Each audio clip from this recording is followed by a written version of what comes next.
Ito mga boss, ang pinakamasarap na manok sa buong mundo. Pero yung iba mga boss, hindi kumakain ito. Ito nga pala mga boss ang talunan, bihag o sambot kung tawagin sa ibang lugar. Pag magluluto tayo nito mga boss, ugaliin natin itapon ang unang kulo. Dahil yung ibang panabong na manok mga boss, yung iba dyan kargado sa gamot, lalo na yung mga nilaban sa malalaking sabungan. Pero alam nyo ba mga boss, kung bakit mas masarap ang manok na panabong? Dahil special ang pinapatuka dito mga boss. Yung iba may gatas pa at yung iba naman binibigyan pa ng prutas. Bawat magsasabong kasi mga boss may kanya-kanyang diskarte sa pag-aalaga at pagkukondisyon ng manok na panabong. Kaya yung ganitong klase ng pang-ulam at pampulutan mga boss ay talaga namang masasabi nating may presyo.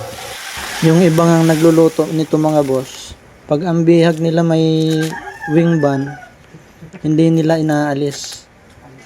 Sinasama nila sa pagluluto dahil yun ang isa sa palatandaan na talagang mamahalin yung kanilang ulam o pulutan. Naglagay nga pala tayo dito mga boss ng dahon ng libas at tanglad. Lalagyan din natin ng kaunting sili pang kiliti.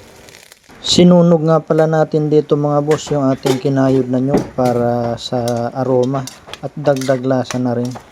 Subukan nyo rin yung ganitong luto mga boss. Panigurado, lasang ulit ito. Bali 2 bihag nga pala itong niluto ko mga boss. Medyo marami-rami na rin. Kaya sawa sa ulam ang mga kupal ngayon. May pang ulam na, may pang pulutan pa. Luto na po ito mga boss. Hanggang dito na lang. Kung nagustuhan mo ang video ito, pa-like and share naman. Maraming salamat. Kain na tayo mga boss.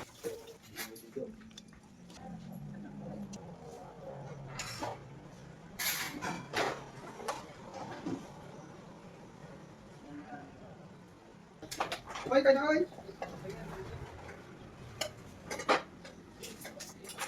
Iyak ka na. Kaprabilang ko lang ito lang. Your talunan. Ini.